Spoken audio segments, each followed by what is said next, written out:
பாருங்கள் என்று நம்ம தலைப்பில பார்த்தோம். ஆமென். அல்லேலூயா.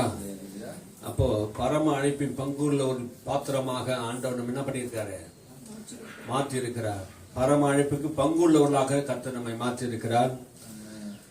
நம்மை பரிசுத்தமாக இருப்பதற்காக தேவன் நம்மை அழைத்திருக்கிறார். அல்லேலூயா. பரிசுத்தமா இருப்பது ஒரு தேவ திட்டம் தான். மனுஷன் தானாவே பரிசுத்தமா வாழ முடியாது என்பதுதான் தேவனுக்கு தெரியும்.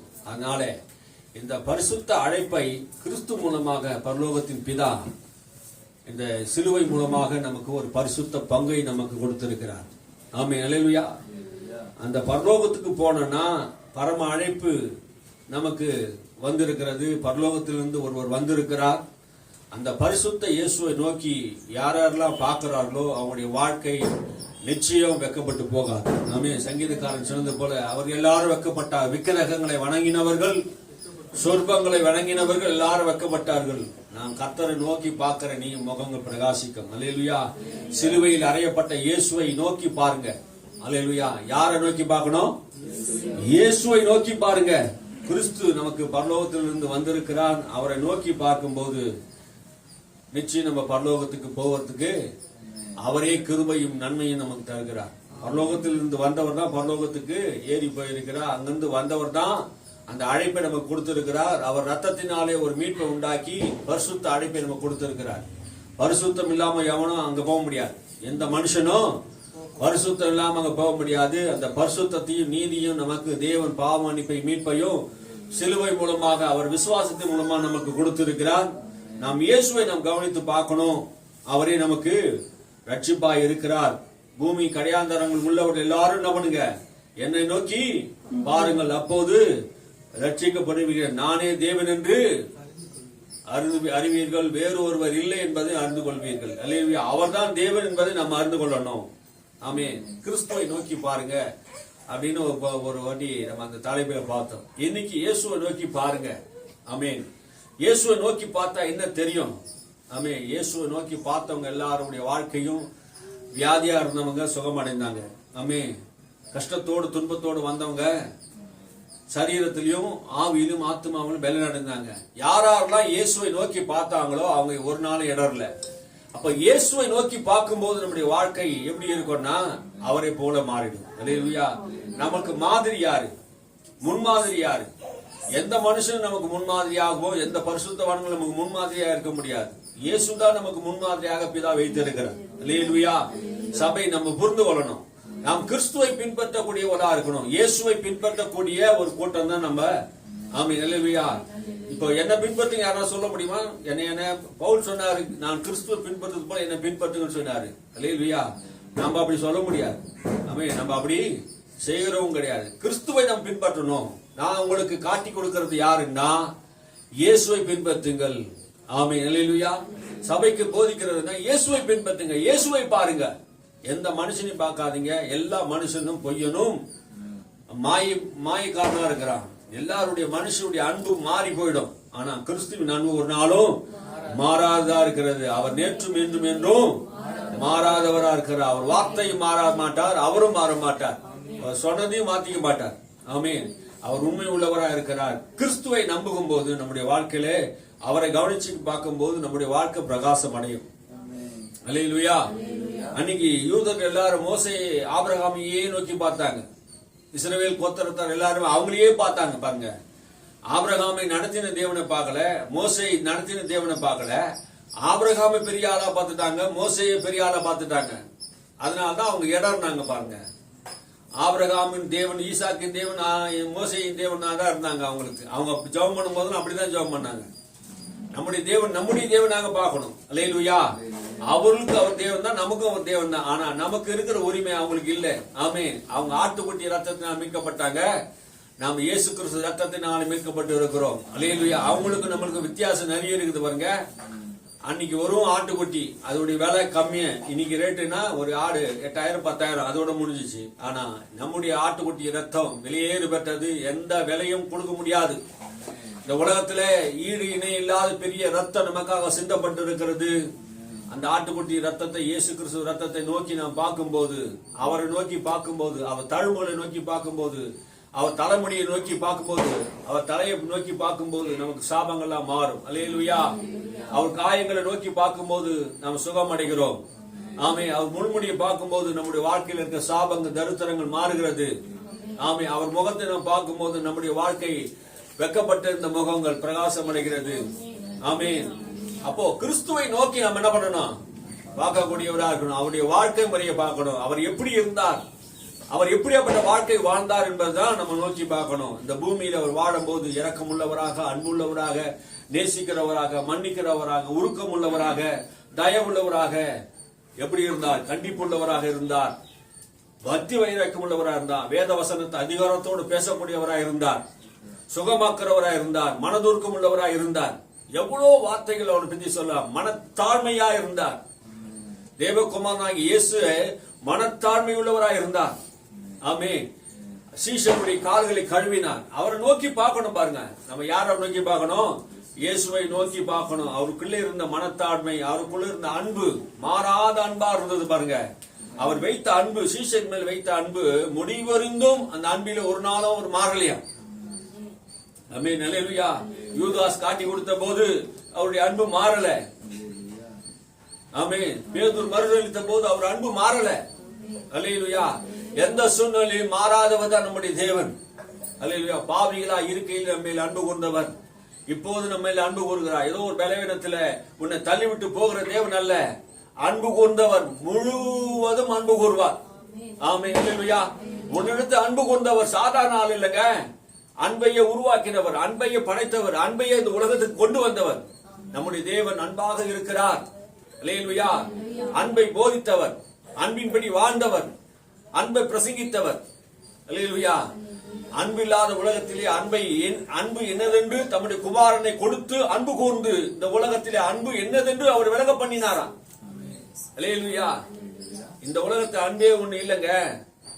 அன்பு இல்லாத இந்த உலகத்திலே அன்பு கூர்ந்தாருன்னா எவ்வளவு பெரிய அன்பு இருக்கும் பாருங்க. அவருக்கு சொந்த குமாரனை கொடுத்து அன்பு கொடுத்தாராம். எப்படி கொடுத்தாரு? சிலுவையில் ஒப்பு கொடுத்தார், பாடுகளுக்கு ஒப்பு கொடுத்தார். ஆமென். அல்லேலூயா. சாபங்களுக்காக ஒப்பு கொடுக்கப்பட்டார், நம்முடைய மீறுதலுக்காக ஒப்பு கொடுக்கப்பட்டார். இப்படி அவர் அன்பு கூர்ந்தது. அவரை நாம் அன்பு கூறும்போது தான் நம்முடைய வாழ்க்கை செழிப்படையும். அல்லேலூயா. அவர் இந்த பூமியில வாழ்ந்த போது சொந்த தாய் தகப்பனுக்கு ரொம்ப கீழ்ப்படிந்து நடந்தார். அல்லேலூயா. அந்த 12 வருஷம் தான் நமக்கு பைபிள் சொல்லுது. 12 வருஷத்துக்கு அப்புறமும் அவர் என்ன பண்ணாரு? தாய் தகப்பனுக்கு கீழ்ப்படிந்தவராய் வாழ்ந்தார். அல்லேலூயா. இந்த 12 வயசுக்கு அப்புறம் தாய் தகப்பனுக்கு என்ன பண்ண மாட்டாங்க? பிள்ளைங்க கீழ்ப்படிய மாட்டாங்க. இயேசு கிறிஸ்து முற்றிலும் தன்னை தாழ்த்தி என்ன பண்ணாரு? வானத்தை பூமி படைத்த தெய்வமா இருந்தாலும் அவர் தன்னை என்ன பண்ணாரு? தாழ்த்தி அந்த 18 வருஷமும் தாய் தகப்பனோடு கூட இருந்து என்ன பண்ணாரு? அவளோடு கூட ஒத்துழைப்பு கொடுத்தார். ஆமென். தன் சொந்த குடும்பத்தை நன்றா நடத்த தெரிஞ்சவன சபையை நடத்த முடியும். அல்லேலூயா. அவர் சமுதாயத்திலும் நல்ல பேர் இருந்தது. இயேசுவானவர் ஞானத்திலும் தேவ கிருபையிலும் மனுஷ தயவிலும் அதிகமாய் வளர்ந்தார் என்று பார்க்கிறோம். அப்போ இயேசு எப்படி வளர்ந்தார்? ஞானத்திலே வளர்ந்தார். மனுஷ தயவு அவருக்கு இருந்தது பாருங்க. அவர் இடத்துல மனுஷ தயவு இருந்தது பாருங்க. எல்லாரும் அவரை நேசிக்கக்கூடிய ஆற்றல் அவருக்குள்ள இருந்தது. ஆமே. ஞானத்திலே வளர்ந்தார். ஒவ்வொருவரும் சரீர வளர்ச்சி மட்டும் போதாதுங்க, ஞானத்திலே வளரணும். ஆமென். அல்லேலூயா. ஆண்டவர் ஞானத்தை தருகிறார். நம்ம ஞானத்திலே வளரணும். இயேசுவானவர் எப்படி வளர்ந்தாரோ அப்படியே போல நாம வளரணும். ஞானத்திலே வளரணும். ஞானம் இல்லாமல் மதியற்ற பிள்ளைகளாக இருக்கக்கூடாது. பெற்றோருக்கு கீழ்ப்படியாத பிள்ளைகளாக இருக்கக்கூடாது. தகப்பனுக்கு தாய்க்கு கீழ்ப்படுகிற பிள்ளைகளாக நாம் வாழணும். அல்லேலூயா. நம்ம சமுதாயத்தில் இருக்கும்போது நமக்கு மூப்பர்களா இருக்கிறவர்களுக்கு நம்ம என்ன பண்ணணும்? கீழ்ப்படியவர்களா இருக்கணும். ஆமென். அல்லேலூயா. அப்படி நம்ம என்ன பண்ணணும்? கிறிஸ்துவை நோக்கி பாருங்க. ஞானத்திலும் தேவ கிருபையிலும் மனுஷ தயவிலும் மிகவும் அதிகமாக வளர்ந்தான். இயேசுவானவர் அந்த 12 வருஷத்துக்கு அப்புறம் சொந்த குடும்பத்தில் அவர் கல்லாதவராக இருந்தாலும் அவர் தச்சரா இருந்தார். அவர் என்ன பண்ணாரு? தன் தகப்பனோடு கூட என்ன பண்ணாரு? வேலையும் செய்தார் என்று பல குறிப்புகளில் சொல்லப்படுகிறது. ஆமென். அல்லேலூயா. தாய் தகப்பனுக்கு கீழ்ப்படுகிற பிள்ளைகளா இருக்கணும். இயேசுவை கவனித்து பாருங்கள். ஆமென். யாரை நம்ம கவனிச்சு பார்க்கணும்? இயேசுவை கவனிச்சு பார்க்கணும். அவருக்கு ஒரு நேரம் வந்தது பாருங்க. அவருக்கு ஒரு நேரம் வந்தது. கடவுளுடைய உன்னதமான வேலை செய்வதற்கு யூதர்கள் 30 வயசுல தான் என்ன பண்ண முடியும்? அந்த ஊழியத்துக்கு வர முடியும் பாருங்க. அந்த 30 வயசு வர்ற வரைக்கும் அந்த ஊழியத்துக்கு அவர் வரல. கர்த்தர் எதற்காக அழைத்தாரோ அந்த ஊழியத்துக்கு சரியான நேரத்துக்கு என்ன பண்ணாரு, சரியான டைம்ல யோர்தானிலே போய் நமக்கு நியமிக்கப்பட்டு இருக்கிற அந்த காரியத்தை அவர் என்ன பண்ணாரு, செய்தார், ஞானஸ்தானம் எடுத்தார். அல்லேலூயா. யோவான் தடை பண்ணினாலும் அந்த தடை என்ன பண்ணாரு, மாற்றினார். இப்போது எனக்கு இடம் கொடு, எல்லா நீதியை நிறைவேற்ற வேண்டும், ஞானஸ்தானம் எடுக்க வேண்டும் என்கிற சட்டத்தை என்ன பண்ணார், கீழ்ப்படிந்தார். அல்லேலூயா. அவர் ஞானஸ்தானத்தை எடுத்தார். நாம் என்ன பண்ணணும், ஞானஸ்தானத்தை எடுக்கணும். அல்லேலூயா. ஞானஸ்தானம், முழுக்க ஞானஸ்தானம், பிதா குமார பரிசுத்த ஆவி நாமத்திலே ஞானஸ்தானத்தை நாம் என்ன பண்ணணும், எடுத்து அவருக்கு ஒப்பு கொடுக்கிறவளா இருக்கணும். அல்லேலூயா. மேக்சிமம் எல்லாரும் ஞானஸ்தானம் எடுத்துட்டோம். நாம அல்லேலூயா. நம்ம சபையில புதுசா வரவங்க என்ன பண்ணணும், ஞானஸ்தானம் எடுக்கணும். ஆமே. அல்லேலூயா. ஞானஸ்தானத்தை நாம் எடுக்கணும். இயேசுவானவன் ஞானஸ்தானத்தை எடுத்தார். அவர் ஞானஸ்தானம் எடுத்த போது பரிசுத்த ஆவி வரத்தை பெற்றார். ஆமே. ஞானஸ்தானம் எடுத்தவங்க என்ன பண்ணணும், பரிசுத்த ஆவி பெறணும். இயேசுவை கவனிச்சு பாருங்க. ஞானஸ்தானம் எடுத்த உடனே பரிசுத்த ஆவியும் பெற்றார். நாம என்ன பண்ணணும், பரிசுத்த ஆவியை பெறணும். பரிசுத்த ஆவியை பெறணும். பரிசுத்த ஆவி பெற்ற உடனே பரிசுத்த ஆவியை என்ன பண்ணாரு, என்ன செய்தாரு, பரிசுத்த ஆவியானவர் இயேசுவானவரை நடத்தினார். அல்லேலூயா. இயேசுவானவர் பரிசுத்த ஆவியானவர் நடத்தக்கூடியவராய் இருந்தார். 30 வருஷம் அவர் தாய் தகப்பனுக்கு கீழ்ப்படிந்து நடந்தார். ஆனா 36 வயசுல ஞானஸ்தானம் எடுத்த போது பரிசுத்த ஆவியானவருக்கு கீழ்ப்படிந்தார். அல்லேலூயா. எப்படி கீழ்ப்படிந்தார், ஆவியானவர் வனாந்தரத்துக்கு போகும்படி அவரை கொண்டு போனார். அல்லேலூயா. இதுவரைக்கும் தாய் தகப்பன் நடத்தி வந்தார்கள். இப்போது பரிசுத்த ஆவியானவர் ஞானஸ்தானம் பெற்ற போது ஆவியானவர் நடத்தக்கூடியவராக இருந்தார். நாமும் பரிசுத்த ஆவியானவர் நம்மை நடத்தக்கூடியவராக இருக்கணும். அல்லேலூயா. ஆவியானவர் நடத்தினார்னா அது உண்மையாவே அது உன்னத அனுபவமா இருக்கும் பாருங்க. ஆமே. இந்த பரிசுத்த ஆவியை பெற்றவங்களுக்கு அது தெரியும். பரிசுத்த ஆவியானவர் உணர்ந்தவர்களுக்கு தெரியும். உலகம் பெற்றுக்கொள்ள முடியாத இந்த பரிசுத்த ஆவியானவரை இயேசுவானவர் நமக்காக உன்னதத்திலே போய் பிதாவிடத்திலே வேண்டிக் கொண்டு அவர் என்றென்றைக்கு நம்மளோடு கூட இருக்கும்படி பெந்தகோஸ்து நாளிலே அவர் இறங்கி வந்தார். அல்லேலூயா. இது மிகப்பெரிய ஆசீர்வாதம். கிறிஸ்துவின் ஆசீர்வாதத்திலே மிகப்பெரிய ஆசீர்வாதம். முதல் ஆசீர்வாதம் பரலோகத்துக்கு போய் இந்த பூலோகத்துக்கு முதல் கொடுத்த ஆசீர்வாதம், சபைக்கு கொடுத்த ஆசீர்வாதம் பரிசுத்த ஆவியானவர். அல்லேலூயா. அதனால்தான் பெந்தகோஸ்துக்காரன் நம்ம சொல்றோம். ஆமே. பெந்தகோஸ்துக்காரன் என்ன அர்த்தம், பெந்தகோஸ்து என்கிற நாளிலே பரிசுத்த ஆவியானவர் அவர் இறங்கி வந்தார். அல்லேலூயா. அவர் வந்த போதுதான் சபை என்கிற ஒரு மனவாட்டி உருவாக்கப்பட்டது. என்னைக்கு ஆவியானவர் ஊட்டப்பட்டாரோ அன்னைக்கு தான் சபை உருவானது. ஆவியானவர் இல்லைன்னா சபை உருவாகாது. ஆமே. நான் பிதாவிடத்துக்கு ஏறி போகிறேன், ரத்தம் சிந்தது உண்மைதான், ஜீவனை கொடுத்தது உண்மைதான், எல்லாம் உண்டு உண்மைதான். ஆனா சபையை நடத்தக்கூடிய கண்காணிப்பை பிதாவாகிய தேவன் பரிசுத்த ஆவியானவருக்கு கொடுத்திருக்கிறார். அல்லேலூயா. அவர் வரும் வரைக்கும் நீங்க எருசலேமை விட்டு போகாதீங்க, பரிசுத்த ஆவியை நீங்கள் பெற்றுக் கொள்ளுங்க என்றார். இயேசு பரிசுத்த ஆவியை பெற்று அவர் வனாந்தரத்தில் நடத்தப்பட்டு 40 நாள் இரவு பகல் உபவாசித்து ஜெபம் பண்ணினார். அவருடைய வாழ்க்கை ஜெப வாழ்க்கையை நாம் பார்க்கிறோம். அல்லேலூயா. ஞானஸ்தானம் எடுத்தார், ஆவியானவர் நடத்தப்பட்டார், பரிசுத்த ஆவியை பெற்றார். இப்போ என்ன பண்றாரு, ஜெபம் 40 நாள் உபவாச ஜெபம் செய்கிறார். 40 நாள் இரவும் பகலும் ஜெபம் பண்ணுகிறார். ஜெப வாழ்க்கை அவருடைய ஊழியத்தினுடைய ரகசியம். எதை செய்தாலும் ஆண்டவர் வெற்றிகரமா செய்ததுக்கு ரகசியம் என்னன்னா அவருடைய ஜெபம் தான். அல்லேலூயா. அவர் ஜெபம் பண்ணாம எதையுமே செய்தது கிடையாது பாருங்க. இயேசுவானவர் தேவகுமாரனாகிய மனுஷகுமாரனாக இந்த பூமியிலே சரீரத்தில் வந்த போது அவர் ஜெப வாழ்க்கை அதிகமா இருந்தது. அவர் 40 நாள் உபவாசம் பண்ணினார். ஜெபம் ஜெபம் ஜெபம். இயேசு பாருங்க 3 வருஷத்துல தூங்கினாரான்னு தெரியலங்க, ஆனா ஜெபம் பண்ணினே இருந்தார். அல்லேலூயா. அவர் தூங்கினாரா இல்லையான்னு சில நேரத்தில் எழுது. அவர் தூக்கம் வருது விரும்பினாரு, ஆனால் சீசர் விட மாட்டாரு. சாப்பிட கூட அவருக்கு நேரம் இல்லை. ஊழியத்துல 3 வருஷத்துல அவர் ஊழியத்துல அரும்பாடுபட்டு வேலை ஊழியத்தை செய்தார். அல்லேலூயா. அவர் நம்மை போல சரீரம் உடையவராக இருந்தாலும் அவர் இந்த உலகத்தில் இருக்கும் போது மக்களை விடுதலை செய்ய வேண்டும் என்றால், மக்களுக்கு அற்புதங்கள் செய்ய வேண்டும் என்றால் ஜெப வாழ்க்கையை அவர் கற்றுக்கொண்டார். ஒவ்வொரு நாளும் அவர் பிதாவிடத்தில் பேசினார். நம்மை போல அவர் மாம்சம் சரீரம் உடையவராக இந்த பூமியில வந்திருந்தாலும் அவர் நம்மை போல 100க்கு 100 மனிதனாக 100க்கு 100 தேவகுமாரனாக வந்தார். நம்ம பாவத்திலே பிறந்தோம், அவர் பரிசுத்த ஆவியினால் உன்னதத்திலே பிறந்தார். அல்லேலூயா. அவருக்கு நமக்கு உள்ள ஒரு டிஃபரன்ஸ் அதுதான். ஆமென். அல்லேலூயா. அவருக்கு நமக்கு அவர் தான் மீட்பின் பொருளாக இருந்தார். ஆமே, பாவத்திலே பிறந்தவன் பாவத்திலிருந்து நம்ம எப்படி மீட்பு உண்டாக்க முடியும்? அதனால மீட்பு உண்டாக்க முடியும். அதனால்தான் இயேசுவானவர் வாக்குத்தத்தம் பண்ணப்பட்டவராக இந்த பூமியில வந்தார். அல்லேலூயா, அல்லேலூயா. இயேசுவானவர் வாக்குத்தத்தம் பண்ணப்பட்டவரா, பரிசுத்த வித்தினாலே பிறந்தவர் என்று வேதம் சொல்லுகிறது. எப்போ ஆதாம் பாவம் செய்தானோ அந்த பாவம் செய்த போதே இந்த உலகத்திலே ஒருவர் வருவார். அவர் ஒரு பெண்ணின் வயிற்றிலே பிறப்பார், ஸ்திரீயின் வித்தாக வருவார், இந்த உலகத்தை ரட்சிக்க வருவார். நீ இழந்தது போன எல்லாவற்றையும் மீட்க ஒருவர் வருவார், மேசியா வருவார், ரட்சகர் வருவார் என்று தீர்க்கதரிசிகள் ஆதியாகமத்தில், யாத்திராகமம், என்னாகமம், உபாகமம் எல்லா புஸ்தகத்தில் எழுதப்பட்டிருக்கிறது. பங்கு பங்காக வகை வகையாக தீர்க்கதரிசிகளுக்கு முன்னுரைக்கப்பட்ட அந்த இயேசுவானவரை தேவன் இந்த உலகத்திலே மனுஷகுமாரனாக பூமியில வெளிப்பட்டார். அல்லேலூயா. நமக்கு இந்த இயேசுவை ரட்சகராக ஆண்டவராக கொடுத்த பிதாவாகிய தேவனை நாம் சோத்தரிக்கணும். அல்லேலூயா. நாம் அவரை நோக்கி பார்க்கணும், அவருடைய வாழ்க்கையை நோக்கி பார்க்கணும். அவர் என்ன செய்தார்? இந்த பூமியில வந்தபோது அவர் என்ன செய்தார், என்னென்ன பண்ணார் கவனிச்சு பார்த்தா அவர் ஜப வாழ்க்கையிலே நாம் கவனிக்கிறோம். இயேசு ஜபத்தை செய்தார். அவர் ஊழியத்தினுடைய ரகசியம் அவர் ஜெபிக்கிறவராய் இருந்தார். அல்லேலூயா. மார்க்கு சுவிசேஷம் 1:35 சொல்லுகிறது, அவர் அதிகாலையிலே இருட்டோட எழுந்து புறப்பட்டு வனாந்தரமான ஒரு இடத்துக்கு போய் அங்கே ஜபம் பண்ணினார். அல்லேலூயா. அவர் அதிகாலையிலே இருட்டோடு எழுந்து போகிறார், இருட்டோடு எழுந்து போகிறார். எத்தனை பேர் அதிகாலையில் இருட்டோடு எழுந்துகிறீங்க? ஆமே. இயேசுடைய ஊழியத்துடைய ரகசியம் அதிகாலையிலே இருட்டோடு எழுந்தார். அல்லேலூயா. நிறைய பேர் இன்னைக்கு எழுந்திகாலையில் இருட்டோட எழுந்துகிறது இல்லை. ஒருவர் சொன்னார், உங்கள் ஜெபங்கள் கேட்கப்பட வேண்டும் என்றால் காலையில 4 மணிக்கு எழுந்து ஜெபம் பண்ணுங்க என்று சொல்ற. காலையிலே எழுந்து ஜெபம் பண்ணுங்க. காலையில கர்த்தருடைய கிருபை புதிதா இருக்கிறது.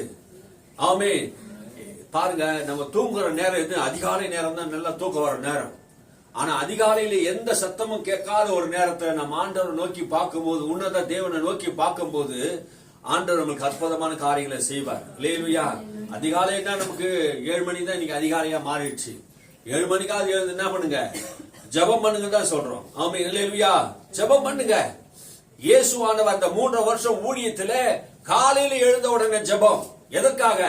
எங்க போனோம் பிதாவே? நான் என்ன செய்யணும் பிதாவே? எந்த ஊருக்கு போனோம்? எந்த வியாதியை சுகமாக்கணும்? யாருக்கு அற்புதம் செய்யணும்? நான் இந்த நாள்ல நான் செய்ய வேண்டிய வேலை என்ன? எல்லா லிஸ்ட் காலையில போய் வாங்குறார். ஆமீன். அல்லேலூயா. அதுக்காக தான் ஜெபம். அதிகாலையில இருட்டோட எழுந்து அவர் ஒரு இடத்துக்கு புறப்பட்டு போய் அங்கே ஜெபம் பண்ணினார். ஜெபம் பண்ணினார். எத்தனை பேர் நம்ம ஜெபம் பண்றோம்? ஜெபம் பண்றோம். ஊழியத்துடைய ரகசியம், நம்முடைய வாழ்க்கையின் ரகசியம் வெற்றியா இருக்குதா தோல்வியா இருக்குதா? இன்னைக்கு நம்முடைய வாழ்க்கையில தோல்வி அடைக்கிறதுக்கு ஒரே ஒரு காரணம் என்னன்னா ஜெபம். ஜெபம் இல்லாத வீடு கூரை இல்லாத வீடு. ஜெபம் இல்லாத மக்கள் ஒரு மனாந்தரத்தில் திரிகிற மக்களா இருப்பாங்க. ஜெபம் இல்லாத மக்கள் கிட்ட பாவம் வந்து சேர்ந்துடும். ஜெபம் இல்லாத மக்களிடத்திலே வியாதி வரும். ஜெபிக்காத ஒரு இடத்திலே பிசாசு கிரியை செய்ய முடியும், அதிகாரத்தை செலுத்த முடியும். அதனால்தான் அவர் ஜெபம் பண்ணார். அல்லேலூயா. பிசாசுக்கு இடம் கொடுக்க கூடாதுன்னு சொன்னாரே. ஆமே. அப்போ நம்ம காலையில எழுந்து ஜெபிக்கும் போது ஆண்டவருடைய பிரசன்னத்தை நம்மளால உணர முடியும். அல்லேலூயா. மத்திய சுவிசேஷம் 14ஆம் அதிகாரத்துக்கு, மத்திய சுவிசேஷம் 14ஆம் அதிகாரத்துல அவர் அதிகாலையில் எழுந்து புறப்பட்டு ஜெபம் பண்ணின போது அதுக்கப்புறம் என்ன நடந்ததுன்னா, ஒரு குஷ்டரோகி வரான், வியாதியை சுத்தமாக்குறார். உமக்கு சித்தமானால் என்ன சுத்தமாக்கணும், எனக்கு சித்தம் தானா சுத்தமாக்குண்டா. அப்போ காலை ஜெபம் என்ன நடக்குதுன்னா அற்புதங்களை செய்கிறது. அல்லேலூயா. வியாதிகளை சுகமாக்க கூடியதா இருக்கிறது. மத்திய சுவிசேஷம் 14ஆம் அதிகாரம் 23ஆம் வசனத்தை நாம் வாசிப்போம். 14:23. அவர் ஜனங்களை அனுப்பிவிட்ட பின்பு தனித்து ஜெபம் பண்ண ஒரு மலையின் மேல் ஏறி சாயங்காலமான போது அங்கே தனிமையாய் இருந்தார். என்ன நடக்குது இங்க? அவர் ஜெபம் பண்ணி ஜனங்களை அனுப்பி விட்டு பின்பு தனித்து போய் ஜெபம் பண்ணினார். அல்லேலூயா. ஜனங்களை அனுப்பி விடுகிறார். தன்னோடு கூட இருந்தா, ஜனங்களோடு கூட இருந்தா நம்ம என்ன பண்ண முடியாது, ஜெபம் பண்ண முடியாது என்பதை அவர் அறிந்திருந்தார். தனித்து இருக்க வேண்டும். யார் கூட? ஆண்டவரோடு கூட. பிதாவாகி தேவனை நாம் பார்க்கணும், அவரோடு கூட பேசணும், அவரோடு கூட நாம் தனித்து இருக்கணும் சொல்லிட்டு என்ன பண்ண, ஜனங்களை தள்ளி விடணும். ஆமே. நம்ம சூழ்ந்திருக்கு சொந்த பந்தங்கள் என்ன பண்ணுவோம், எப்பயுமே ஜெப நேரத்தை வந்துட்டா என்ன பண்ணக்கூடாது, ஜப நேரம் வந்துட்டா அதுக்குன்ட்டு என்ன பண்ணணும், என் ஜப நேரம் வந்துச்சு நீங்க கிளம்பிடணும். ஆமென் அல்லேலூயா. அதை சொல்லணும் பாருங்க. அப்படி ஒரு வைராக்கியம் இருக்குதுன்னா ஆண்டவர் அவங்களோட பேசுவார் பாருங்க. ஜபத்துக்குன்னு ஒரு நேரம் இருக்கணும். ஆமென். அவர் எப்பப்பெல்லாம் ஜெபம் பண்ணார்? காலையிலே ஜெபம் பண்ணார், சாயங்காலமும் ஜெபம் பண்ணார். ஆமென். சாயங்காலத்திலே எல்லாரும் நம்ம கூடி இருக்கிறாங்க, அற்புத அடையாளம் செய்து முடிச்சிட்டாரு, எல்லாரையும் சுகமாக்கிட்டார், அற்புதம் நடந்துச்சு, எல்லாரும் போயிட்டாங்க. ஆனா அனுப்பி விடுறாரு, என் கூட இருக்காதீங்க, அனுப்பிட்டு தனித்து போய் ஜெபம் பண்றார். ஆமென் அல்லேலூயா. இயேசுவை நம்ம கவனிச்சு பாருங்க. நம்முடைய வாழ்க்கையில ஜெப வாழ்க்கைன்னு இருக்குதா பாருங்க. ஜெபம் பண்ண மாட்டோன்றோம். ஜெபிக்காம எப்படி அற்புதம் நடக்கும்? ஜெபிச்சாதானே உனக்கு விடுதலை உண்டாகும், ஜெபித்தாதானே மற்றவர்கள் நம்ம விடுதலை செய்ய முடியும். ஜெபம் இல்லாமல் ஒரு வாழ்க்கையை நம்ம வாழ்வோம் என்றால், ஜெபம் இல்லாமல் ஒரு காரியம் செயல்படுவோம் என்றால் அது தோல்வியில் தான் போய் முடியும்.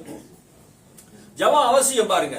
இயேசுவானவர் ஜெபம் பண்ணியது உண்மை என்றால் நாம் என்ன பண்ணணும்? ஜெபிக்கக்கூடியவளா இருக்கணும். அல்லேலூயா. மறுபடியும் வாசிங்க. அவர் ஜனங்களை அனுப்பிவிட்ட பின்பு தனித்து ஜெபம் பண்ண ஒரு மலையின் மேல் ஏறி சாயங்காலம் ஆன போது அங்கே தனிமையா இருந்தார். மலையில ஏறுறாருங்க. அவ்வளவு டயர்ட்ல மலையில ஏறுறாரு. மலையில ஏறி தனிமையா இருந்து என்ன பண்றாரு? சாயங்காலமான போது தனிமையிலே இருந்து தனிமையா இருக்கிறார். சாயங்கால நேரத்திலே தனிமையா இருக்கிறார். அல்லேலூயா. நமக்கு சாயங்கால நேரம் வருது, நம்ம எங்க என்ன பண்றோம்?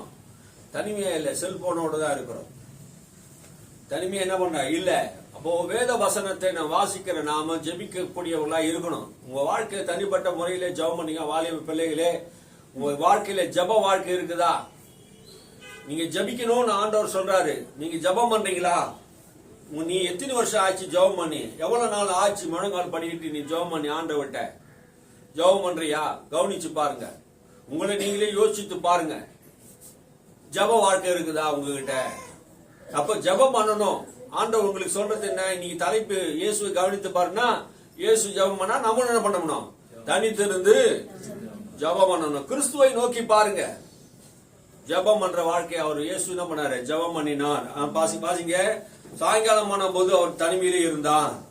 ஆமென் அல்லேலூயா. அதுக்குள்ள படகு என்ன பண்ணுச்சு? நடுக்கடல்ல போயிடுச்சு. நடுக்கடல்ல போயிடுச்சு.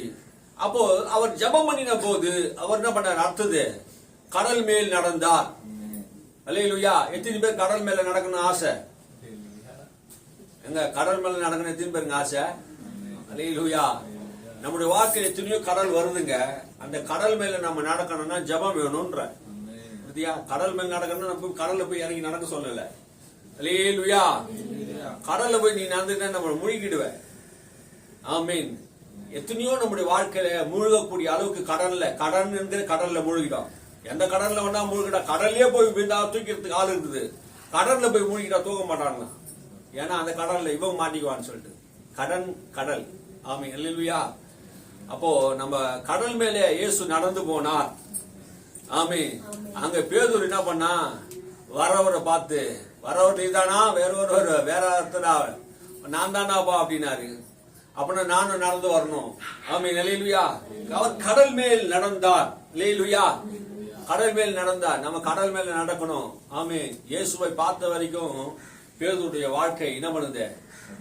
கடல் மேல் நடக்க பண்ணுகிறது. நாம் இயேசுவை பார்க்கிற வரைக்கும் அவர் நடந்தாலும் நாம் என்ன பண்ணுவோம்? நடக்க முடியும். அல்லேலூயா. அவர் ஒருவரே வானங்களை விரித்து கடல் அலையின் மேல் நடந்தார் என்று யோபு சொல்கிறார். அவர் ஒருவரே.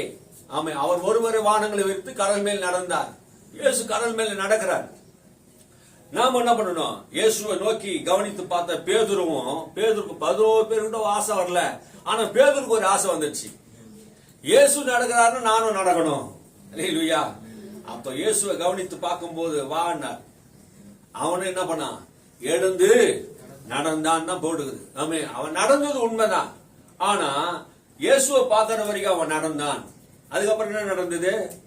அவன் கடல் என்ன பண்ணான்? மூழ்கி போய்விட்டான்.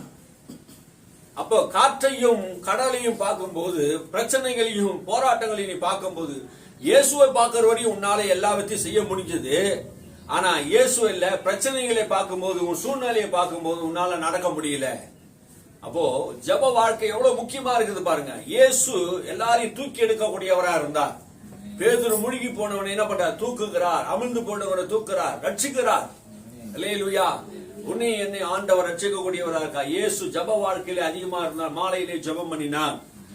லூக்காவின் சுவிசேஷம் 12ஆம் அதிகாரம், லூக்காவின் சுவிசேஷம் 12ஆம் அதிகாரம் 6ஆம் அதிகாரம் 12ஆம் வசனத்திலே வாசிங்க. 6:12.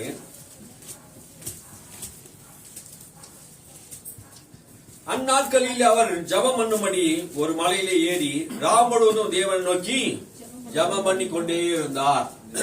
அந்நாட்களிலே இயேசுவானவர் ஒரு மலையில ஏறி என்ன பண்ணாரு? ராம் முழுவதும் ஜபம் பண்ணினார். இந்த அனுபவம் உங்களுக்கு இருக்குதா? ராம் முழுவதும் நான் ஜபம் பண்றேன்ட்டு அந்த அனுபவம் இருக்குது. எத்தனை பேருக்கு அந்த அனுபவம் இருக்குது? ராம் முழுவதும் நான் ஜபம் பண்ணேன். ராம் முழுவதும் தூங்கணும்னு சொல்லுங்க, நான் நம்புறேன். ராம் முழுவதும் எப்படி ஜபம் பண்றது அப்படின்னு நீங்க நினைக்கிறேன். அந்த வாலிப வயசுல 30 வயசுல அவர் என்ன பண்ணாரு? ராம் முழுவதும் ஜபம் பண்ணினார். ஊழியத்துடைய ரகசியம், வெற்றி ரகசியம் ராம் முழுவதும் எப்படிங்க ஜபம் பண்ண? எவ்வளவு நேரம் ஜபம் பண்ண முடியும்? எவ்வளவு அன்பு இருக்குதோ தேவன் மேல அவ்வளவு நேரம் ஜபம் பண்ணலாம். இல்லையா? உனக்கு தேவ அன்பு இல்லைன்னா உன்னால ஒரு நிமிஷம் கூட உட்கார முடியாது. ஜபத்துக்கே உட்கார முடியாதுங்க. அன்பு இருக்கணும். ஆமே, ஆண்டவர் உங்ககிட்ட பேசணும்னு நினைக்கிறாரு, உங்ககிட்ட உறவாடணும்னு நினைக்கிறாரு. ஆனா நீ ஆண்டவர்கிட்ட உட்காரவே மாட்டேன்ற. ராம் முழுவதும் இயேசு ஜெபம் பண்ணாரு. நம்ம ராம் முழுவதும் ஜெபம் பண்றோமா? எத்தனை பேர் நான் ராம் முழுவதும் ஒரு நாளாவது இது வரைக்கும் என் வாழ்நாள்ல நான் ஒரு நாளாவது ராம் முழுவதும் ஜெபம் பண்ணேன்னு யாரும் சொல்ல முடியுமா? ஆண்டவர் கூட எப்படி பேசுவாரு? ஆமே, நிலையிலுயா. பழைய தீர்க்கதரிசிகள்லாம் பாருங்க, அவங்கெல்லாம் மணிக்கணக்கில் ராம் முழுவதும் ஜெபம் பண்ணுவாங்க, அன்றாடி ஜெபம் பண்ணுவாங்க. ஜப வாழ்க்கை ரொம்ப அவசியங்க. கிறிஸ்துவ வாழ்க்கையில ஜப வாழ்க்கை ரொம்ப அவசியம். அதனால நம்ம என்ன பண்ணணும்? ராம் முழுவதும் ஜபம் பண்ணினார். அவர் ராம் முழுவதும் ஜபம் பண்ணினா செய்தாரு. இயேசு என்ன பண்ண? 12 அப்போஸ்தலரை தேர்ந்தெடுத்தார். ராம் முழுவதும் ஜபம் பண்ணி என்ன பண்ணாரு? 12 அப்போஸ்தலரை தேர்ந்தெடுத்தார். அப்ப ஊழியத்துக்கு யாரை தேர்ந்தெடுக்கணும்? அடுத்தது நம்முடைய ஊழியத்தை நம்ம விட்டு போகிற சிலுவையில் அறையப்பட்டு மரித்து உயிரோடு எழுந்ததுக்கு அப்புறம் இந்த பூமியிலே ராஜ்யத்தை கட்டுவதற்கு, சுவிசேஷத்தை அறிவிப்பதற்கு, ஊழிய வளர்ச்சிக்கு பிதாவாகிய தேவனிடத்தை கேட்டு தெரிஞ்சுக்கிறார். நம்முடைய ரகசியத்தை நம்ம என்ன பண்ண கேட்க தெரியணும். அடுத்தது நம்ம எங்க போகணும், என்ன செய்யணும் என்பதை நம்ம என்ன பண்ணணும்? கேட்டு தெரிஞ்சுக்கணும். அடுத்தது நம்ம என்ன செய்ய போறோம்? ஆமே, தேவனுடைய திட்டங்கள் தருவார் பாருங்க. அந்த திட்டத்தின்படி நம்ம நடக்கும் போது கண்டிப்பா அது எல்லாரும் ஆண்டவர் என்ன பண்ணுவாரு? வாய்க்க செய்வார். அவர் ஜப வாழ்க்கையிலே சாதாரணமா இல்லைங்க. சாயங்கால ஜபம் பண்ணினா, அதிகாலையில ஜபம் பண்ணினா, ராம் முழுவதும் ஜபம் பண்றார். இயேசுவை கவனிச்சு பாருங்க. ஏன் அவர் ஜபம் பண்ணணும்? மனுஷகுமாரனா வந்து ஏன் ஜபம் பண்ணணும்? அவருக்கு அதிகாரம் இருக்குது, வல்லமை இருக்குது, எல்லாம் இருக்குது. ஆனா 100 சரீரத்தில் இருந்தார். ஒரு மனுஷன் எப்படி வாழணும், எப்படி இருக்கணும், அவர் மனுஷனுக்கு பிரதிநிதியா வந்தார். மனுஷன் எப்படி இருக்கணும் என்பது இயேசுதான் நம்ம கவனிச்சு பார்க்கணும். அவரே ஜெபம் பண்ணாரு, நாம என்ன பண்ணணும்? ஜெபம் பண்ணணும். அல்லேலூயா. அப்ப ஜெப வாழ்க்கை இருந்தாதான் நம்முடைய குடும்பம் கட்டப்படும், குடும்பம் ஆசீர்வாதமா இருக்கும், ஊழியம் நல்லா இருக்கும். ஆமென், அல்லேலூயா. அப்போ எந்தெந்த குடும்பத்தில் ஜெபம் இருக்குதோ, எந்த குடும்பத்திலே ஆண்டவருடைய ஆசீர்வாதம் வரும், அந்த குடும்பத்தில் ஆசீர்வாதம் வரும். அல்லேலூயா. அந்த தொழில் ஆசீர்வாதமா இருக்கும். நீங்க செய்யற காரியங்கள் எல்லாம் ஆண்டவர் வாய்க்க செய்யணும். படிக்கிற விஷயம் வாய்க்க செய்யணும்னா ஆண்டவர் என்ன பண்ணணும்? ஜபம் பண்ண. ஆண்ட சமூகத்தில் என்ன பண்ணணும்? ஜபம் பண்ணினே இருக்கணும். சாயங்காலத்தில் ஜபம் இருக்குது, ஜபம் பண்ணணும். ஆலை எப்போதும் திறந்து இருக்குது. ஆமே, இந்த ஆலை எப்போதும் திறந்துதான் இருக்குது. நான் பூட்டவே மாட்டேன் இந்த ஆலயத்தை. என்னைக்கு நாங்க திறந்தோமோ அன்னில இருந்து இந்த ஆலயத்தை நாங்க என்ன பண்றது இல்ல, பூட்ட மாட்டோம். ஏன் பூட்ட மாட்டோம்னா இது எப்போதும் ஜபம் பண்ணணும். யார் வந்தாலும் ஜபம் பண்ணலாம். அல்லேலூயா. அது எப்போதுமே திறந்து இருக்கும். இது வரைக்கும் நான் அதுக்கு பூட்டையும் போட்டது கிடையாது. உள்ள இவ்வளவு பொருள் வச்சிருக்கோம், எந்த பூட்டும் நாங்க போட்டது கிடையாது. எப்பயுமே திறந்துதான் இருக்கும். மேல மட்டும் சும்மா தாப்பால் மட்டும் போட்டு போவோம். பூனை நாய் உள்ள வந்துடக்கூடாது. அது மட்டும் தான் நாங்க செய்யறது. மற்றபடி வேற எதுக்கும் செய்யறது கிடையாது. எப்போது யார் வந்தாலும் ஜபம் பண்ணலாம். ஜபம் பண்ணக்கூடியவர்களா இருக்கணும். இரவு பகலும் தேவனை நோக்கி ஜபம் பண்ணணும். அல்லேலூயா. தம்மை நோக்கி கூப்பிடுவதற்கு ஆண்டவர் மறு உத்தரவு தருவார்.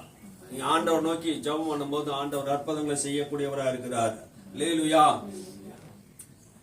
பல இடங்களிலே இயேசு என்ன பண்ணாரு? ஜபம் பண்ணினா. 12 அப்போஸ்தலரை தேர்ந்தெடுத்தா ஊழியத்துக்கு. ஆமென். பாருங்க, எருசலேமிலே சபையில ஒரு பிரச்சனை வந்தது பாருங்க. கிரேக்க ஸ்திரீகளுக்கும் எபிரேய ஸ்திரீகளுக்கும் ஒரு பிரச்சனை வந்தது. சாப்பாடு பிரச்சனை வந்தது. சாப்பாடு பிரச்சனை வந்த போது அங்க என்ன பண்ணாரு? ஜெபம் பண்ணி அவர்களை தேர்ந்தெடுக்கிறார்கள். ஆமென், அல்லேலூயா. 7 பேரை பந்தி விசாரணை செய்வதற்கு பிலிப்பியும் ஸ்தேவானியும் அதுல என்ன பண்றாங்க? முதன்மையாக அங்க காணப்படுகிறார்கள். பரிசுத்த ஆவியும் ஞானமும் பெற்றவர், நற்சாட்சி பெற்றவர்கள். இவர் என்ன பண்ணாங்க? தேர்ந்தெடுக்கிறார்கள். இயேசு எப்படி ஜெபம் பண்ணி தேர்ந்தெடுத்தாரோ அதே போல ஜனங்களுக்குள்ள நற்சாட்சி பெற்றவர்களும் பரிசுத்தாவி பெற்றவர்களும் அவர் என்ன பண்ணாங்க? இந்த வேலைக்காக தேர்ந்தெடுக்கிறார்கள். அல்லேலூயா. இயேசுவை ஃபாலோ பண்றாங்க இவங்களும். நம்மளும் என்ன பண்ணணும்? இயேசுவை ஃபாலோ பண்ணணும். ஆமென், அல்லேலூயா. யாரை நாம் தேர்ந்தெடுக்கணும்? ஆமென். உன் நண்பர்கள் யார் என்பதை நீங்க தேர்ந்தெடுக்கணும். ஊழியத்துல உன் நண்பர் யார் தேர்ந்தெடுக்கணும். வேலை ஸ்தலத்துல உன் நண்பர் யார் தேர்ந்தெடுக்கணும். அவங்களுடைய கெட்ட நடவடிக்கைகள் எதுவும் உன் கையில கற்றுக்கொள்ள கூடாது. ஆமென். எந்த கெட்ட நடவடிக்கைகளும் உங்ககிட்ட வரக்கூடாது. அதுக்காக நீ உலகத்து நண்பர்களோடு சேரக்கூடாது சொல்லல. உனக்கு நட்பு ஒரு ஆளு என்ன பண்ணணும்?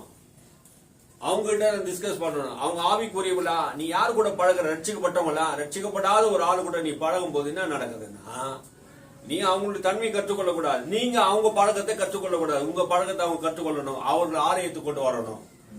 அல்லேலூயா. அவங்களை ஆலயத்துக்கு கொண்டு வரணும். ஆண்டவர் உங்களை ரட்சிப்பு கொண்டு வந்தாரு, மகிழ செய்தாரு, ஆண்டோடைய மகிமையும் மகத்துவத்தை காண்பித்தாரு. நீங்க அவங்களுக்கு சொல்ல தேவையில்லையா? ஆண்டோடைய ஆலயத்துக்கு கொண்டு வர தேவையில்லையா? எங்கேயோ போறோமே.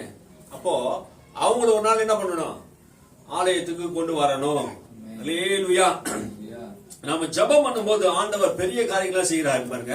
என்னன்னா, அவர் ஜெபம் பண்ணி முடிச்ச உடனே நிறைய பாருங்க அசுத்தாவிகளை பாதிக்கப்பட்டவர்களை அவர் ஆரோக்கியம் அடைந்தார்கள். அல்லேலூயா. அசுத்தாவி பிடித்தவர்கள் இயேசு எங்கெல்லாம் போனாரோ அங்க எல்லாம் என்ன பண்ணாரு?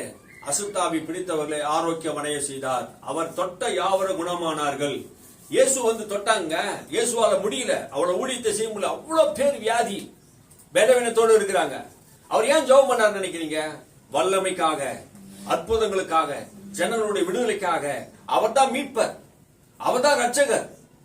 அவர் மூலமா தான் அந்த உலகம் மீட்படையணும், ரட்சிப்படையணும். ஆமென். அவர் ஏன் கிராமம் போனாரு? ஏன் பட்டணம் போனாரு? எல்லா இடத்துலயும் போய் ஜனங்களை ஏன் சுகமாக்கினாரு? எல்லாரும் சுகமா இருக்கணும்னு விரும்பினார். அல்லேலூயா. அவர் ஜெபம் பண்ணினதுனால தான் இந்த காரியம் நடந்தது. அல்லேலூயா. வேத வசனங்கள் சொல்லுது பாருங்க. பல இடங்களில் இயேசு ஜெபம் பண்ணினார். தனித்து ஜெபம் பண்ணினார், சீஷரோடு கூட ஜெபம் பண்ணினார், மலையிலே ஜெபம் பண்ணினார், வனாந்தரத்திலே ஜெபம் பண்ணினார், கெத்செமனே தோட்டத்திலே ஜெபம் பண்ணினார், சிலுவையிலே ஜெபம் பண்ணினார், வீடுகளிலே ஜெபம் பண்ணினார். எல்லாம் நான் ஒரு குறிப்பை சொல்லிடுறேன். எல்லா இடத்துலயும் என்ன பண்ணாரு? ஜெபம் பண்ணினார். அல்லேலூயா. அவர் சோத்திர பாட்டை பாடினார். இயேசு கிறிஸ்து என்ன பண்ணாரா? அவர் பாடி இருப்பாரா கேட்டீங்கன்னா அவரும் சோத்திர பாட்டு பாடி இருக்கிறார். அல்லேலூயா. அவரும் ஸ்தோத்திர பாட்டல் பாடினார். அவரும் ஆண்டவர் என்ன பண்ணாரு? துதிக்கக்கூடியவராக இருந்தார். அல்லேலூயா. கர்த்தரை நாம் என்ன பண்ணணும்? துதிக்கணும், ஆராதிக்கணும், இருக்கணும். ஆமென். நாம் இயேசுவை கவனிச்சு பார்க்கணும். அவருடைய எல்லா பகுதியிலுமே ஜெப வாழ்க்கை இருந்தது. எல்லா சூழ்நிலையும் ஜெபம் இருந்தது. ஜெப வாழ்க்கை தான் பெரிய வெற்றி அடைந்தார்கள். அப்போஸ்தலர் எல்லாரும் சொல்றாங்க பாருங்க, நாங்கள் ஜெபம் பண்ணுவதிலும் தேவ வார்த்தையை போதிப்பதிலும் தரித்திருப்போம். அப்ப ஜெபம் பண்ணுவதிலும் போதிப்பதிலும் நாங்க என்ன பண்ணுவோம்? இடைவிடாம தரித்திருக்கிறோம். அப்போ ஜெபமும் தேவ வார்த்தையும் போதிக்கக்கூடியவளா இருக்கணும். பேதுருவும் யோவானும் தேவாலயத்துக்கு ஜெபம் பண்ணும்படி 9ஆம் மணி நேரத்திலே ஜெபம் பண்ணும்படி ஆலயத்துக்கு போனாங்க. பவுல் அப்போஸ்தலன் சொல்லுகிறார், நாங்கள் இடைவிடாமல் ஜெபம் பண்ணுகிறோம், இடைவிடாமல் உங்களுக்காக ஸ்தோத்திரம் பண்ணுகிறோம். ஆமென். நாங்கள் முழங்கால் படியிட்டு ஜெபம் பண்ணுகிறோம். நான் ஆவியிலே போராடுகிறது போல நீங்களும் ஆவியிலே போராட வேண்டும் என்று விரும்புகிறார். ஜெப வாழ்க்கை பவுலுடைய வாழ்க்கையிலே, பவுலுடைய கரங்களில் கர்த்தர் பெரிய அற்புதங்கள் அடையாளங்கள் செய்தது. அற்புதங்கள் அடையாளம் செய்தது காரணம் என்ன? ஜெபம். அவன் ஆண்டவரால் தொடப்பட்ட போது அந்த 3 நாள் உபவாசித்து அவன் ஜெபம் பண்ணி கொண்டிருந்தான். ஆமென். அவன் ஜெபம் பண்ணி கொண்டிருந்தவனா இருக்கிறான். பவுலுடைய வாழ்க்கையில கவனிச்சு பார்த்தா ஜெபம். அநேகருக்காக ஸ்தோத்திர ஜெபம் பண்ணுகிறார், தேசங்களுக்காக ஜெபம் பண்ணுகிறார். உங்களை நினைக்கும் போதெல்லாம் நான் ஸ்தோத்திர ஜெபம் பண்ணுகிறேன் என்று சொல்லுகிறார். இடைவிடாமல் ஜெபம் பண்ணுங்கள் என்று சொன்னவர் தான் என்ன பண்ணாரு? சோர்ந்து போகாமல் ஜெபம் பண்ணுகிறார். எல்லா இடங்களையும் கைகளை உயர்த்தி ஜெபம் பண்ணுகிறார். அல்லேலூயா. அவர் தேவைகளுக்காக ஜெபம் பண்ண சொல்லல, எதற்காக ஜெபம் பண்ண சொன்னாரு? திருவசனத்தை சொல்லும்படி செல்லும்படியாக வாசல்களை தேவன் திறக்கும்படியாக ஜெபம் பண்ணுங்கள். என் வாயிலே தேவனுடைய வார்த்தையை தரும்படியா புறஜாதிகளுக்கு கிறிஸ்துவை நான் அறிவிக்க, ரட்சிப்பை அறிவிக்க எனக்காக ஜெபம் பண்ணுங்கள். அல்லேலூயா. அவர் 3 முறை ஜெபம் பண்ணினார். தன்னுடைய பலவீனங்களுக்காக 3 முறை ஜெபம் பண்ணினார். என் கிருபை உனக்கு போதும் என்று சொன்னார். ஆகினாலே நான் பலவீனா இருக்கும் போதே அவருடைய கிருபை எனக்கு பூர்ணமா கிடைக்குதுன்னா நான் பலவீனா இருக்க விரும்புகிறேன். அல்லேலூயா. அந்த கிருபை நமக்கு போதுமானதா இருக்கிறது. அவர் மேன்மை பாராட்டினார், கிருபையை குறித்து மேன்மை பாராட்டினார் பவுல். நாம் என்ன பண்ணணும்? ஜெப வாழ்க்கையிலே உறுதியாய் தரித்திருக்கணும். அல்லேலூயா. ஸ்தேவான் முழங்கால் படியிட்டு ஜெபம் பண்ணினார். ஜெப வாழ்க்கை, அதிகமான ஜெப வாழ்க்கையில எங்க சபையில, எந்தெந்த சபையில ஜெபம் அதிகமா இருக்குதோ அந்த சபையில என்ன பண்ணும்? வளர்ச்சி அடையும். இந்த சபையில நீங்க ஜெபம் பண்ணினா சபை ஈஸியா வளரும். அல்லேலூயா. நாங்க ஒரு திருச்சபையில இருந்தேன். அந்த பாஸ்டர் போய் கேட்டு பாருங்க. அந்த திருச்சபையில நான் ஒரு சபையில இருந்தேன். அந்த சபையுடைய வளர்ச்சிக்காக என்ன பண்ணேன்? ஜெபம் பண்ணேன். ஆமென். அல்லேலூயா. நான் விசுவாசியா இருந்த காலத்திலே நான் என்ன பண்ணுவோம்? நிறைய நேரம் ஜெபம் பண்ணுவோம். 7 மணி ஆயிடுச்சுன்னா 10 மணி வரைக்கும் நான் என்ன பண்ணேன்? திருச்சபையில ஜெபம் பண்ணுவேன். காலையில 4 மணில இருந்து 6 மணி வரையும் ஜெபம் பண்ணுவேன். 6 மணில இருந்து 7 மணி வரையும் பைபிள் வாசிப்பேன். இரவு நேரத்துல 12 மணி 1 மணி வரைக்கும் என்ன பண்ணுவேன்? பைபிள் வாசித்து தான் தூங்குவேன். தூக்கம் எவ்வளவு நேரம் இருக்கும் நீங்க யோசிச்சு பாருங்க. எவ்வளவு நேரம் தூங்கி இருப்போம் பாத்துங்க. 3 மணி நேரம் 4 மணி நேரம் தான் தூங்குவேன். ஜெபம், நம்முடைய வாழ்க்கையிலே ஜெபம் இருந்ததுங்க. என் பேரு அந்த சபையிலே ஜெப வீரன் தான் என்ன கூப்பிடுவாங்க. ஜெப வீரன் தான் கூப்பிடுவாங்க. ஜெபிப்பதற்காக தேவன் என்ன பண்றாரு? தனிமையில அழைக்கிறார். ஜெபிக்கிறவனோட கர்த்தர் என்ன பண்றார்? பேசுகிறார். அல்லேலூயா. அப்போ ஜெபம் நம்முடைய வாழ்க்கையில் இருக்கும்போது ஆசீர்வாதத்தை, நன்மைகளை கர்த்தர் கொண்டு வருவார். அல்லேலூயா.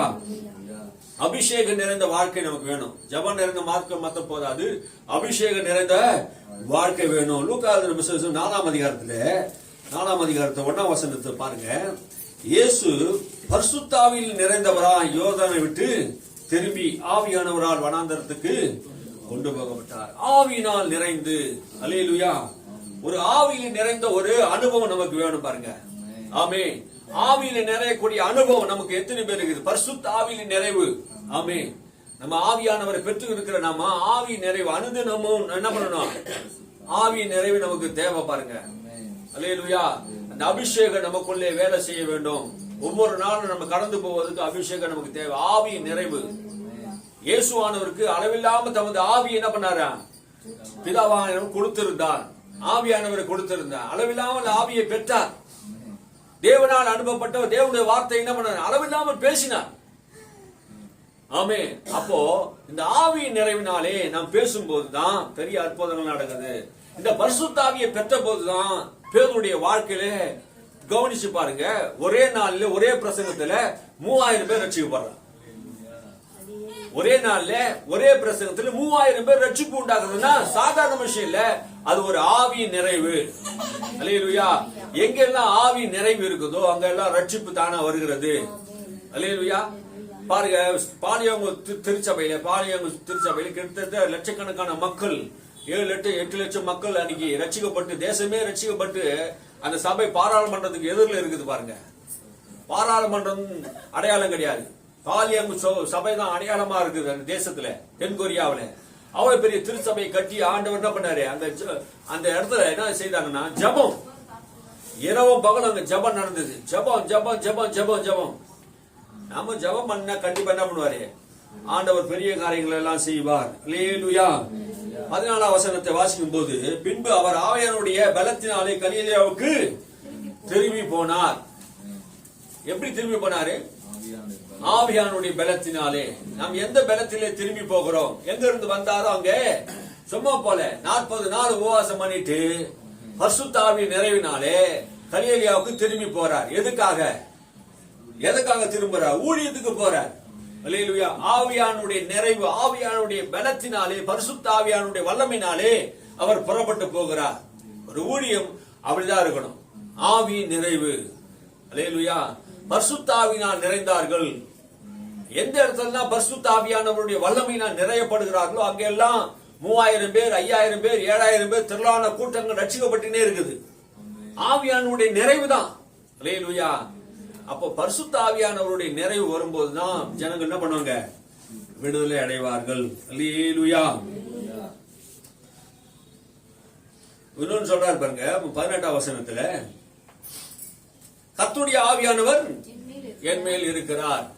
இப்ப என்ன சொல்றாரு? இயேசு என்ன சொல்றாரு? ஏசாயா தீர்க்கதரிசி புஸ்தகத்தை அவர்கிட்ட கொடுத்த போது அவர் வாசிக்கும் போது ஏசாயாவை எடுத்து வாசிக்கிறார். கர்த்தருடைய ஆவியானவர் என் மேல் இருக்கிறார். யாரு நம்ம மேல இருக்கிறார்? கர்த்தருடைய ஆவியானவர் என் மேல் இருக்கிறார். எத்தனை பேர் சொல்ல முடியும்? கர்த்தருடைய ஆவியானவர் என் மேல் இருக்கிறார். சுமித் விகல்ஸ்வர்த் ஒவ்வொரு நாளும் எழுந்து சொல்லும் போது எப்படி சொல்றாரா? கர்த்தருடைய ஆவியானவர் என் மேல் இருக்கிறார். சுமித் விகல்ஸ்வர்த் கண்ணாடியை பார்த்து சொல்லுவான், துள்ளி குதிச்சு அந்நிய பாஷையில் எழுந்துக்கும் போதே பரிசுத்த ஆவியில் நிறைவோடு எழுந்துக்குவாராம்.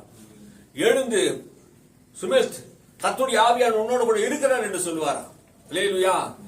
23 செத்த படங்களை உயிரோட கூட எழுப்பினவர். ஆவி நிறைவினாலே அந்நிய பாஷையில பேசி தேவனை மகிமைப்படுத்தினவர். அல்லேலூயா. அற்புதங்கள் அடையாளங்கள் ஏராளமான அற்புத அடையாளங்கள் செய்தவர். 10ஆம் கிளாஸ் கூட படிக்கல, சரியா இங்கிலீஷ் நாலேஜ் கூட கிடையாது அவருக்கு, சரியா எழுத படிக்க கூட தெரியாதான். ஆனா ஆவியானோட நிறைவு வந்த போது ஆயிரக்கணக்கான மக்களுக்கு அவர் ஆசீர்வாதமா மாறிட்டார். அல்லேலூயா. இந்த பரிசுத்த ஆவியின் நிறைவு தான் நம்முடைய வாழ்க்கையில் மக்களுக்கு விடுதலை கொடுக்கிறது. சுமித் விகல்ஸ்வர்த் அநேக மக்களை விடுதலை செய்தார், சுகமாக்கினார். விசுவாசத்தின் அப்போஸ்தலர் என்று பெயர் பெற்றார். இன்னைக்கும் அவருடைய புஸ்தகங்களை உலக மக்கள் வாங்கி படிக்கிறாங்க. ஆயிரக்கணக்கான மக்கள் ஆசீர்வாதம் பெறுகிறார்கள். ஆவி நிறைவு. அல்லேலூயா. ஒரு நாள் வந்தா இந்த புஸ்தகத்தை வாசிக்கும் போது இதே வசனத்தை எடுத்து வாசித்தார் அவர் சபையில. கர்த்தருடைய ஆவியானவர் என் மேல் இருக்கிறார் என்று சொன்ன போது சபையில இருக்கும் எல்லாருமே என்ன பண்ணாங்க? ஆவியில நிறைஞ்சாங்க. அல்லேலூயா. ஆவியானவருடைய நிறைவு, தேவ பிரசன்னம் அந்த இடத்துல வருது பாருங்க. விட்டு கொடுக்கணும் பாருங்க. இந்த ஆவியானவரை நம்பாத கூட்டங்கள்லாம் இருக்குது பாருங்க. பரிசுத்த ஆவி நிறைவு நம்பாத கூட்டங்களா இருக்குது. பரிசுத்த ஆவியான நம்பாத கூட்டங்களா இருக்குது. ஆமென். அப்படி எல்லாம் இருக்கக்கூடாது. பரிசுத்த ஆவியானவர் நம்பணும். ஆமென். அல்லேலூயா. ஆவியானவர் என் மேல் இருக்கிறார். ஆவியானவர் உன் மேல இல்லைன்னா வேற ஆவிதான் வரும். ஆமென். ரட்சிக்கப்பட்ட உங்களுக்குள்ள கர்த்தருடைய ஆவி இல்லைன்னா வேறொரு ஆவி வரும். வெறுமையா ஜோடிக்கப்பட்டு இருந்தா வேற ஒருத்தன் வந்து குடிய வருவான். அவன் மானம் கெட்டவன். அவன் பேர் என்னது? மானம் கெட்டவன். அவன் கேட்கவே மாட்டான். இயேசு கேட்பாரு, உள்ள வருவான்னு கேட்பாரு. இவனுக்கு மரியாதை தெரியாத ஆள் இவன். யாருக்குள்ள எங்க இடம் கிடைச்சதோ அங்க போய் என்ன பண்ணுவான்? ஆக்கிரமிப்பு பண்ணுவான். உன் சிந்தையில உன் வீட்டுல ஆக்கிரமிப்பு பண்ணுவான். இவன் வந்துட்டானா என்ன பண்ண போவான்? ஒரு வழி பண்ணிட்டு தான் போவான். கர்த்தருடைய ஆவியானவர் உங்க வீட்டுல இருந்துன்னா அவனுக்கு இடம் இருக்காது. ஆமே. கர்த்தருடைய ஆவியானவர் உனக்குள்ள இருந்துட்டானா பிசாசுக்கு என்ன இடம் இருக்குதாங்க?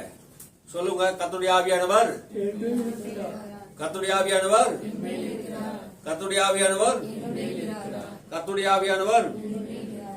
எத்தனை பேர் சொன்னீங்க? ஆமென். அல்லேலூயா. கர்த்தருடைய ஆவியானவர் என் மேல இருக்கிறார். நீ சொல்லி பாருங்களேன். ஆமென். ஒவ்வொரு நாளும் நீங்க சொல்லுங்க, கர்த்தருடைய ஆவியானவர் என் மேல இருக்கிறார், கர்த்தருடைய ஆவியானவர் என் மேல இருக்கிறார். அப்ப ஆவியானவர் என்ன செய்வாரு? தரித்திரருக்கு சுவிசேஷத்தை அறிவிப்பார். இந்த ஆவியானவர் எதுக்கு வராரு? சுவிசேஷத்தை அறிவிக்க. ஆவியானவர் பெற்று கொண்டு சும்மா உட்காந்து சபையில இருக்கிறதுக்கு ஆவியானவர் கொடுத்தாரு. தேவனுடைய பலத்தினால புறப்பட்டு போய் சகல ஜனங்களுக்கு பிரசங்கித்தார். ஆமே. இயேசு என்ன பண்ணார்? உபதேசத்தை செய்தார். ஆலயத்தில் உபதேசம், தெருவில் பிரசங்கம் பண்ணினார், கிராமங்களில் பட்டணங்களில் உபதேசம் பண்ணினார். ஆவியானவர் நிறைவு வந்த உடனே பிரசங்கம் பண்றார். இல்லையா? எத்தனை பேர் பிரசங்கம் பண்ண போறீங்க? சுவிசேஷத்தை பிரசங்கம் பண்ணினார்கள். யாருக்கு? தரித்திரருக்கு சுவிசேஷம். யார் தரித்திரர்? இயேசு அல்லாத எல்லாருமே தரித்திரர் தான். இயேசு ஏற்றுக்கொள்ளாத எல்லாருமே தரித்திரர் தான். அவர் ஐஸ்வர்ய சம்பனரா இருக்கிறார். அவர் ஐஸ்வர்ய சம்பனரா இருக்கிறார் அப்படின்னா என்ன அர்த்தம்? அவர் தான் ஐஸ்வர்ய சம்பனர். அவர் இல்லாதவன் எல்லாரும் என்ன பண்ண? தரித்திரம் தானே. ஏங்க அது அவர் இல்லைன்னா தரித்திரம் தானே. இயேசு இல்லாத ஜீவன் இல்லாதவன், இயேசு இல்லாதவன் தரித்திரம் தானே. ஆமே. அப்ப இயேசு இருக்கிறது தான் ஐஸ்வர்யனாக இருக்க முடியும். அல்லேலூயா. ஐஸ்வர்யனா பணத்தை நான் சொல்லல, இயேசுவே ஐஸ்வர்ய சம்பனரா இருக்கிறார். ஆமே. அந்த இயேசுவை சுவிசேஷத்தினால் மக்களுக்கு நம்ம என்ன பண்ணணும்? அறிவிக்கணும்.